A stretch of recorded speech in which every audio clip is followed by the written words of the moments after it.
मैं स्कूल से घर आई तो देखा माँ सिलाई मशीन पर झुकी हुई थी।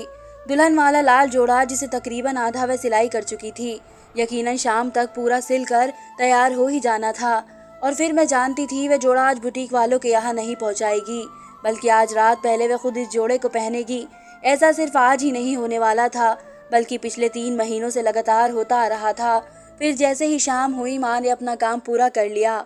मेरा दिल परेशान होने लगा माँ के अगले काम का सोचकर। मेरी उम्र ज़्यादा नहीं थी, मैं 6ठी क्लास में पढ़ती थी, मगर इतना अंदाज़ा था कि माँ जो कुछ भी करती है वह सही नहीं करती। जैसे ही रात हुई, माँ ने मुझे आवाज़ देकर कहा, परी, किचन में दोपहर का बचा हुआ खाना पड़ा है, खा लेना और मेरे कमरे की तरफ मत आना। मैं उनकी बात सुनकर चुपचाप किचन में चली गई और किचन की खिड़की से छुप कर देखा माँ वे लाल जोड़ा उठाए स्टोर रूम में जा रही थी। फिर थोड़ी देर बाद वे स्टोर रूम से निकली तो वही जोड़ा पहने, सर पर घूंघट लिए हुए थी और किसी दुल्हन की तरह सज कर कदम उठाती अपने कमरे में चली गई।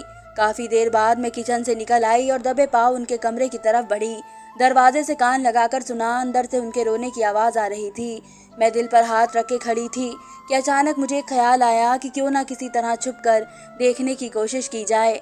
खिड़की तो बंद थी, एक रोशनदान था जो ज़मीन से काफ़ी ऊंचाई पर था। बिना किसी ऊंची चीज़ पर चढ़कर इस तक नहीं पहुंचा जा सकता था। मैंने इधर उधर देखा, सहन के कोने में एक ऊंची चारपाई पड़ी थी। मैंने उठाए उसको रोशनदान के नीचे खड़ा किया और आहिस्ता आहिस्ता कदम जमा कर ऊपर चढ़ने लगी। जैसे ही रोशनदान के करीब पहुंची और इसकी सलाखों पर हाथ जमा कर गर्दन ऊंची करके झांका तो दिल धक से रह गया। ऐसा लगा कोई बहुत बड़ा सा साया कमरे में टहल रहा हो, मगर क्योंकि अंधेरे में मुझे कुछ दिखाई नहीं दे रहा था। मैं नीचे उतर आई, मगर हैरान थी, मेरा शक बढ़ गया। माँ से पूछना भी बेकार था, वह कभी इस बारे में जवाब न देती, खामोश हो जाती या डांट देती। मगर मैंने सोच लिया था कि इस रात से पर्दा उठा कर ही रहूंगी, और एक रात आखिर में कामयाब हो गई।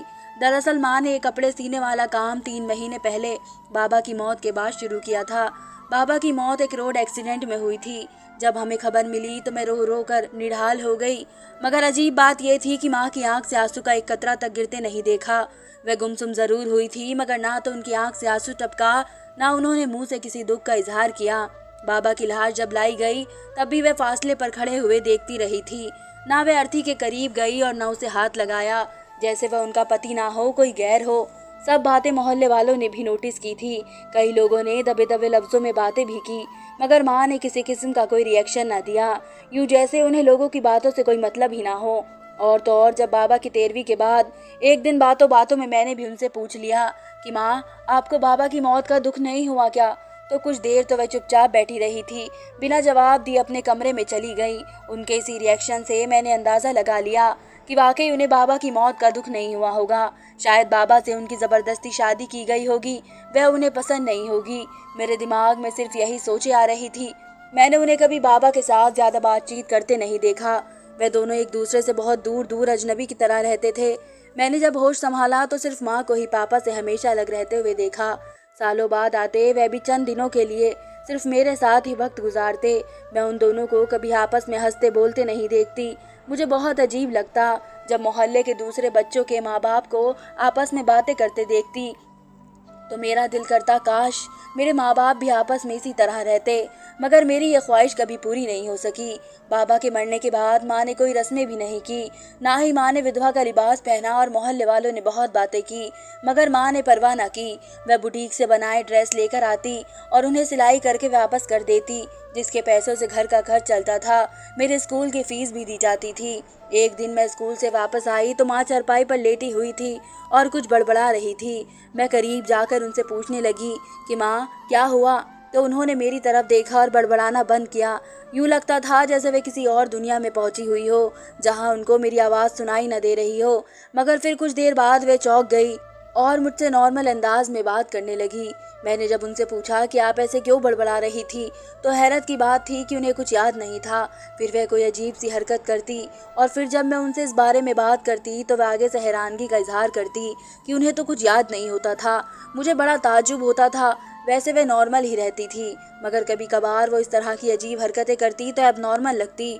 और फिर जब बाबा का देहांत हो गया था और घर चलाने की जिम्मेदारी माँ पर आई तो उन्हें बहुत मेहनत करनी पड़ी थी। मगर पहली बार जब मैंने देखा कि बुटीक से आया दुल्हन का लाल जोड़ा माँ सी रही थी, रात को वही जोड़ा पहनकर बिल्कुल दुल्हन बनकर अपने कमरे में जा रही थी, मेरा मुंह हैरत और शौक के मारे खुला का खुला रह गया था। मैंने उन्हें आवाज़ दी, उनके दरवाजे पर दस्तक दी थी, मगर उन्होंने दरवाज़ा नहीं खोला और ना कोई जवाब दिया। मैं उनके कमरे के बाहर बैठी इंतज़ार करती रही। सुबह जब वे बाहर आई तो मैंने देखा उनका चेहरा लाल, आंखें सूजी हुई थी, जैसे वह तो रोती रही हो। वह दुल्हन वाले कपड़े भी उनके जिस्म पर नहीं थे। मैंने उनसे पूछा तो उन्होंने मुझे डांट दिया और वे कपड़े शॉपर में डालकर बुटीक सेंटर में देने चली गई। और जब वापस आई तो उनके हाथ में बहुत सारे पैसे थे। फिर ऐसा हर तीसरे चौथे दिन होता। जो कपड़े वह सीती उन्हें देने से पहले वह रात को खुद पहनकर कमरे में चली जाती और फिर दरवाज़ा बंद करके सारी रात रोती रहती। मैं भी बाहर परेशान बैठी जागती रहती। सुबह को उनका चेहरा देखकर मुझ में पूछने की हिम्मत ना होती कि वे शॉपर में कपड़े डालकर बुटीक पर देने चली जाती। और फिर मैं उनके पास ढेरों पैसे देखकर हैरान होती। यकीन ना आता कि इतने पैसे कपड़ों की सिलाई से हासिल हो सकते थे।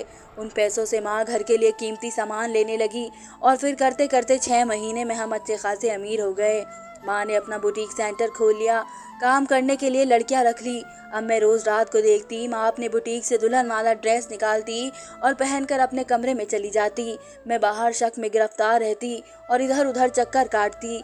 एक रात मुझे ख्याल आया क्यों ना मैं भी ये सब करके देखूं। इसलिए अगली रात माँ किचन में काम करने में बिजी थी तो मैं उनके बुटीक में चुपके से जाकर एक लाल रंग का लहंगा चोली उठा लिया और इसे पहनकर माँ के कमरे में चली गई और लाइट भी ऑफ कर दी। मेरा दिल धक धक कर रहा था। मुझे इस रात अंधेरे में नजर आने वाला वह साया याद आने लगा तो मैं डर कर उठने ही वाली थी कि अचानक दरवाज़ा खुला और आने वाले शख्स को देखकर मेरे रोंगटे खड़े हो गए और मैं खौफ के मारे बेहोश हो गई। वह पता नहीं कौन था। जब मुझे होश आया तो मैं अपने कमरे में लेटी हुई थी। माँ मेरे सिरहाने बैठी हुई थी। मुझे एकदम वो रात वाला मंजर याद आया और मैं दहशत में हो गई और उठ बैठी। माँ ने मुझे रोकने की कोशिश की और कहा, लेट जाओ, तुम्हारी तबीयत ठीक नहीं है। मगर मुझे तो माँ से डर लग रहा था। मैं उनकी बात अनसुनी करते भाग कर घर से बाहर निकल आई। लोगों की बातें याद आने लगी जो वो कहते थे कि तुम्हारी माँ गलत काम करती है, तभी इतना पैसा आ रहा है इसके पास। मेरे दिमाग में रह रह कर यही ख्याल आ रहा था, क्या मेरी माँ खुद को बेचकर इतना पैसा हासिल कर रही थी। मैं रोते हुए चली जा रही थी कि अचानक सड़क पर एक आदमी मेरे सामने आ गया। मेरी जब उस पर नज़र पड़ी तो मैंने डर के मारे मुंह पर हाथ रख लिया और दूसरी तरफ पलट कर भागी। वह शख्स भी मेरे पीछे भागा। परी मेरी बात सुनो, मुझे पीछे से आवाज़ आ रही थी, मगर मैं रुकी नहीं। भागते भागते मैं सड़क पर गिर गई और फिर मुझे होश न रहा। न जाने कितनी देर बाद मैंने आंखें खोली। एक बार फिर मैं अपने कमरे में थी। माँ मेरा हाथ पकड़े बैठी रो रही थी। मैंने हाथ छुड़ाकर उठने की कोशिश की, मगर माँ ने मेरा हाथ और मजबूती से पकड़ लिया और मिन्नतें करने लगी। मैं तुम्हें सब कुछ सच बताना चाहती हूँ परी, मुझे छोड़कर मत जाओ, मैंने चिल्लाकर कहा। माँ मुझे बताओ ये आदमी कौन है जो पहले तुम्हारे कमरे में था और कल मैंने सड़क पर देखा। वह मेरे माँ ने सर हिलाकर कहा, हाँ परी, मैं तुम्हें सब बता रही हूँ, लेकिन इसके लिए तुम्हें मेरी बात सुननी पड़ेगी। माँ ने मेरी बाजू से पकड़कर मुझे रोका और अपनी कहानी सुनाने लगी। मैं 14 साल की थी जब अपनी सहेलियों के साथ एक दिन स्कूल से वापस आ रही थी कि रास्ते में भीख मांगते एक फ़कीर पर नज़र पड़ी। हम सहेलियों की आदत थी, कोई भी फ़कीर नज़र आता तो हम इसको तंग करके मज़े लेते। इस दिन भी ऐसा ही हुआ। हमने हंसी मजाक करते रास्ते पर पड़े छोटे छोटे पत्थर उठाकर उसकी तरफ फेंकने शुरू कर दिए। वह फ़कीर हमें बहुत मना करता था, मगर हमने पत्थर मारना और हंसना बंद न किया, क्योंकि वह फ़कीर बेचारा लंगड़ा था, इसलिए तेज़ चल भी नहीं पा रहा था। हमारी तरफ से फेंके गए पत्थर में से एक पत्थर उसके सर पर जोर से लग चुका और खून बहने लगा तो हम सब घबरा कर रह गए। इस फकीर ने सर पर हाथ रखकर बहुत गुस्से से हमें देखते हुए कहा, तुम सब लड़कियां सारी जिंदगी तड़पोगी, कभी सुहागन बनना तुम लोगों को नसीब नहीं होगा, ये मेरी बद्दुआ है। वह फकीर तो ये कहकर वहाँ से चल दिया, मगर मेरी सारी सहेलियाँ परेशान हो गई और कहने लगी हमने गलत किया है, अगर इस फकीर की बद्दुआ हमें लग गई तो फिर क्या होगा। मैं उन सब के इस तरह डरने पर मजाक उड़ाने लगी, क्योंकि मुझे उन फकीरों की दुआ बद्दुआ पर यकीन ना था। खैर कुछ दिन तो मेरी सहेलियाँ इस वाक्य को याद करती, मगर फिर भूल गई। वह फ़कीर फिर कभी हमें नज़र नहीं आया। वक्त गुजरता रहा, हम सब सहेलियों ने स्कूल की पढ़ाई ख़त्म कर दी और अपने अपने घरों में बैठ गई। एक दूसरे से मिलना जुलना भी ना रहा। मेरा पहला रिश्ता हमारे दूर के एक रिश्तेदार का आया जो हमारे ही गांव में रहते थे। लड़का फौज में नौकरी करता था, काफ़ी खुश शक्ल था। माँ बाबा समेत मैं भी बहुत खुश थी। जल्दी शादी की तारीख रख दी गई और फिर मैं विदा होकर ससुराल आ गई। शादी वाली रात में बड़े अरमान लिए अपने पति का इंतजार कर रही थी। वो जैसे ही कमरे में आया मेरा दिल धड़कने लगा। जब वह मेरे पास पलंग पर बैठा तो मैंने नज़र उठाकर देखा। इसके चेहरे पर मुस्कुराहट थी। मेरी तरह वह भी बहुत खुश लग रहा था। मैंने फौरन नज़रें झुका ली और इसके बोलने का इंतजार करने लगी, मगर मुझे अपने पति की आवाज़ सुनना नसीब न हुआ। बैठे बैठे वो अचानक दिल पर हाथ रखकर पलंग पर गिर गया। मेरे तो हाथ पांव फूल गए। मैंने फौरन चिल्लाना शुरू कर दिया। इसके घर वाले और घर में मौजूद मेहमान सब कमरे में इकट्ठे हो गए। डॉक्टर को बुला लिया गया, मगर मेरा पति मर गया था। पूरा गांव जवान मौत पर गमज़दा था। मेरी हालत बहुत ख़राब थी। मुझे दौरे पड़ने लगे थे। बहरहाल इस गम को झेलकर कुछ वक्त बाद नॉर्मल हो गई, मगर ये वाक़या कभी भूलता नहीं बनता था। माँ बाबा ने एक बार फिर मेरी शादी के लिए कोशिश शुरू कर दी और इस बार थोड़ी मुश्किल हुई रिश्ता मिलने में, जो कि विधवा थी। रिश्ता मिला, मगर लड़का कम पढ़ा हुआ था, किसी कारखाने में नौकरी करता था। शक्ल और सूरत भी नॉर्मल थी। मेरे माँ बाप ने इस रिश्ते को भी गनीमत समझा और दूसरी बार मेरी शादी तय कर दी गई। मगर इस बार मैं न जाने क्यों डरी हुई थी, क्योंकि मेरे पहले पति के मरने पर नीलू अफसोस करने मेरे पास आई थी। तो उसने बातों बातों में कहा, मीना, ये कहीं उसी फकीर की बद्दुआ का असर तो नहीं। नीलू भी हमारे साथ शामिल थी उस वक्त जब हमने उस फकीर पर पत्थर फेंके थे। नीलू की इस बात ने मेरे दिलो दिमाग को झकझोर कर रख दिया था। कभी लगता कि शायद उसी फकीर की बद्दुआ का असर होगा, मगर कभी सोचती नहीं ये महज एक इत्तेफाक भी तो हो सकता है। बहरहाल दूसरी बार मेरा दिल घबराया हुआ था, मगर इस बार भी वही हुआ। मेरा पति शादी के बाद जैसे ही कमरे में आया फौरन गिरकर तड़पने लगा। जब तक अस्पताल ले जाया गया तब तक वह मर चुका था। डॉक्टर इसके किसी भी मर्ज की जांच नहीं कर सके थे, मगर दूसरी बार के इस वाक्य ने गांव में हलचल मचा दी थी। औरतें मेरे बारे में बातें करने लगी, ये मनहूस है, 2 पति खा गई, अब कोई इसे शादी करने की गलती ना करे। पूरे गांव में मेरी सहेलियां ही थी जो इस बात पर यकीन रखती थी कि मैं कोई मनहूस वगैरह नहीं हूँ, ये उसी फकीर की बद्दुआ का नतीजा है। अजीब बात थी कि अभी तक किसी की सहेली की शादी नहीं हो सकी थी, क्योंकि किसी की कही बात ही नहीं बन पा रही थी, जबकि मैं 2 बार विधवा हो चुकी थी। दूसरी बार के बाद मुझे भी फकीर की इस बद्दुआ का यकीन हो गया था। मैंने रोते हुए माँ बाबा को ये बात बता दी थी। बाबा ने इस फकीर को ढूंढने की बहुत कोशिश की ताकि इससे माफ़ी मांगी जा सके, मगर वह नहीं मिला। मेरे लिए गांव में रिश्ते अब ख़त्म हो चुके थे। माँ बाबा ने तमाम जानने वालों की मिन्नत की। वे मेरा रिश्ता स्वीकार करने के लिए तैयार थे, मगर सब डर कर पीछे हट गए थे। बाबा का एक दोस्त था जो फैमिली समेत किसी शहर में रहकर मजदूरी करता था। बाबा ने तमाम वाक़ये के बारे में उसे बताया तो उसने इसे लोगों की गलत सोच करार दी और अपने बेटे के लिए मेरा रिश्ता मांग लिया। बाबा माँ तो बहुत ही खुश हो गए, मगर मेरा बुरा हाल था। जो शादी के दिन करीब आ रहे थे मेरी हालत ख़राब हो रही थी। माँ बाबा मुझे तसल्ली देते कि अब की बार ऐसा कुछ नहीं होगा, मगर मेरे दिल में वहम बैठ चुका था। मैं तीसरी बार तो दुल्हन बनी, मगर इस बार मेरी किस्मत में सुहागन रहना नहीं लिखा था। जब बारात शहर से गांव मुझे लेने आ रही थी तो दूल्हे की गाड़ी का एक्सीडेंट हो गया और दूल्हे की मौके पर ही मौत हो गई। माँ इस सदमे को बर्दाश्त ना कर सकी। तीसरी बार बेटी के विधवा होने का गम उन्हें ले गया। बाबा भी सख्त दुखी थे। मेरी हालत तो पागलों जैसी थी, मगर बड़ी हिम्मत थी लड़के वालों की, जिन्होंने सब्र और हौसले के साथ न सिर्फ अपने जवान बेटे की मौत का गम सहा, बल्कि दूसरों की तरह मुझे ना तो मनहूस करार दिया, ना मेरे माँ बाप को बुरा भला कहा गया, बल्कि उल्टा वो लोग मुझे और बाबा को संभाल रहे थे। उन्होंने न सिर्फ संभाला बल्कि हमें शहर भी ले आए, क्योंकि गांव वालों की बातों की वजह से हमारा वहां रहना दुश्वार हो गया था। शहर में हम कुछ वक्त उनके साथ रहे, फिर बाबा ने किराए पर एक मकान ढूंढ लिया और एक जगह उन्हें नौकरी भी मिल गई थी। बाबा काम पर जाते, मैं सारा दिन घर में अकेली और उदास रहती। तो उन्होंने एक दिन कहा, मीना, मैं तुम्हारी किसी सिलाई कढ़ाई वाले सेंटर में दाखिला करवा देता हूँ, तुम्हारा टाइम भी पास हो जाएगा और डिप्रेशन भी कुछ कम हो जाएगा। मैं फ़ौरन बाबा की बात मान गई। हमारे घर से 10 मिनट की दूरी पर एक सिलाई कढ़ाई वाला सेंटर था। बाबा ने वहाँ मेरा दाखिला करवा दिया और मैं रोज़ आने जाने लगी। आते जाते मैंने नोट किया कि एक लड़का मेरा पीछा करता था। मैंने पहले तो नज़रअंदाज किया, मगर जब उसने मेरे रास्ते में आकर मुझे परेशान करना शुरू किया तो मैंने बाबा से उसकी शिकायत कर दी।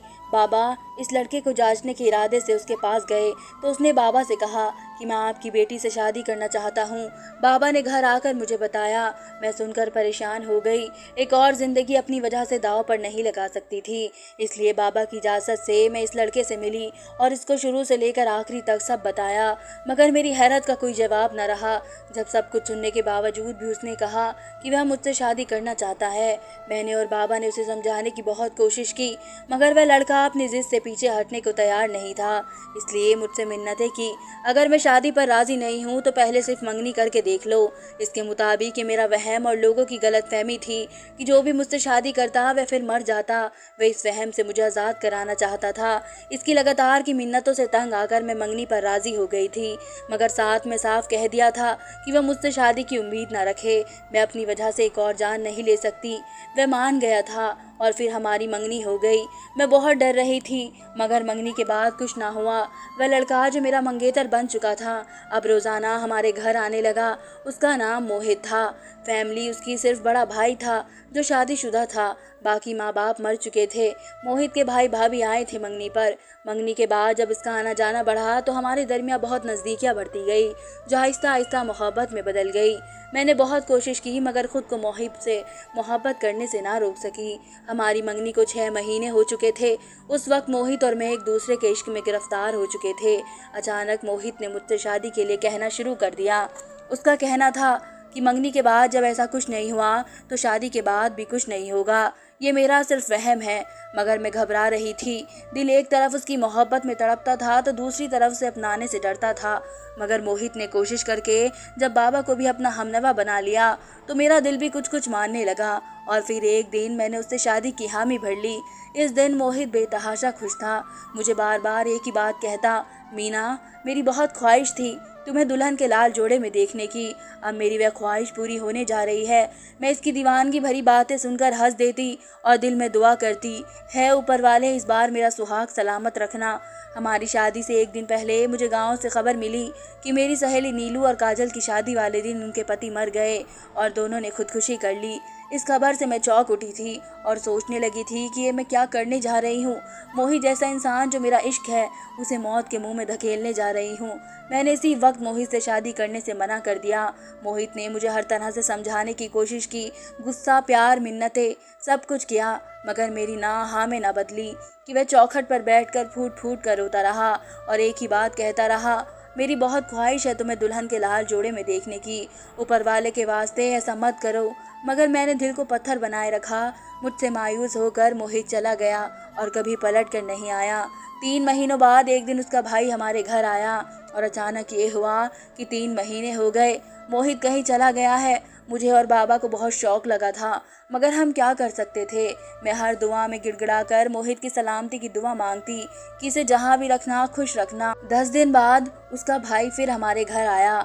बहुत परेशान था। हाथ में एक पैदा हुई बच्ची थी। उसने कहा कि उसकी बीवी की डिलीवरी होने पर उसकी बीवी का देहांत हो गया। उस बच्ची को संभालने वाला कोई नहीं, लिहाजा मोहित से रिश्ते के नाते मैं उसकी बेटी को संभाल लूँ।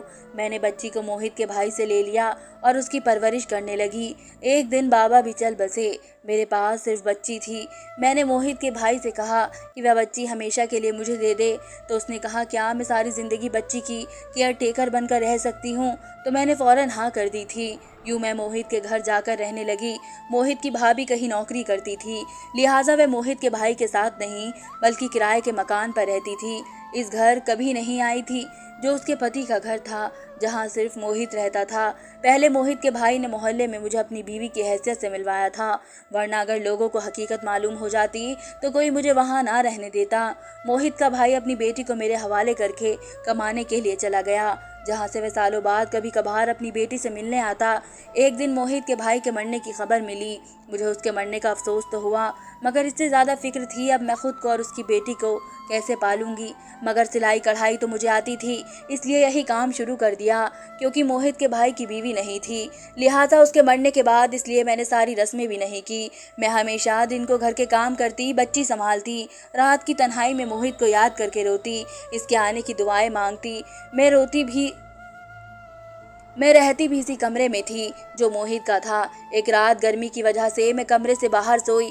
सुबह जब कमरे में किसी काम से गई तो ऐसा महसूस हुआ जैसे रात को यहाँ कोई आया था। कमरे का एक छोटा सा दरवाजा था जो बाहरी गली की तरफ खुलता था। इसी रात वह खुला रह गया था। जो भी था इसी दरवाजे से अंदर आया था। पहले मुझे लगा शायद चोर होगा, मगर हर चीज सलामत थी। फिर कुछ ऐसे सबूत मिले जिससे यकीन हुआ था कि इस रात कमरे में मोहित ही आया था। 16 साल बाद उसके आने की निशानियां पागल में पागल हो उठी थी। मोहित मुझसे बहुत नाराज और मायूस हो गया था। 16 साल से यही पछतावा मुझे चैन नहीं लेने दे रहा था। मोहित की ख्वाहिश थी मुझे दुल्हन बने देखने की, इसलिए मैं हर रात लाल जोड़ा पहनकर उसके कमरे में बैठकर उसका इंतजार करती, मगर वह नहीं आया। उस रात के बाद मैं सारी रात रोती रहती। फिर एक बार आया, मगर बदकिस्मती से उस रात मेरी जगह तुम जाकर बैठ गई थी। तुम्हारी चीख सुनकर मैं जैसे कमरे में गई थी, तब मैंने उसकी एक झलक देखी जब वह कमरे से भाग रहा था। इतना कहकर माँ गहरे गहरे सांस लेने लगी, जैसे सांस लेने में मुश्किल हो रही हो। मेरी आंखों से आंसू गिरने लगे थे।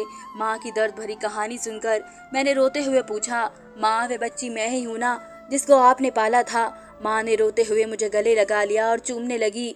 माँ की स्टोरी जानने के बाद मैं उनके लिए खुशियाँ ढूंढने निकल पड़ी, यानी बाबा के भाई मोहित चाचा को, जो इस दिन मुझे रोड पर मिले थे और मेरे बेहोश होने के बाद मुझे घर के दरवाजे पर छोड़ कर गए थे।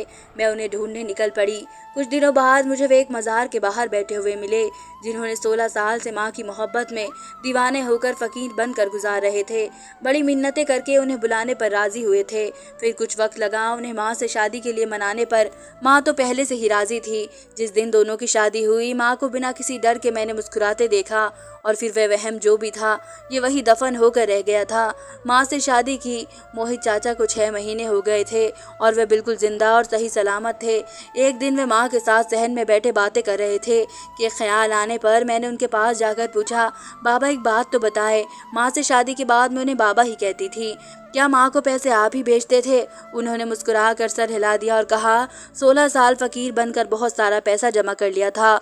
मेरे वो किसी काम का नहीं था। जब भाई की मौत की खबर मिली तो पैसे तुम लोगों के खर्च के लिए तुम्हें भेजने शुरू कर दिए। बाबा की ये बात बताने पर मैं हल्की फुल्की रो गई और खुशी महसूस की। मैंने अपनी प्यारी माँ के बारे में मोहल्ले वालों की बातों में आकर गलत किया था और उन पर यकीन ना किया था।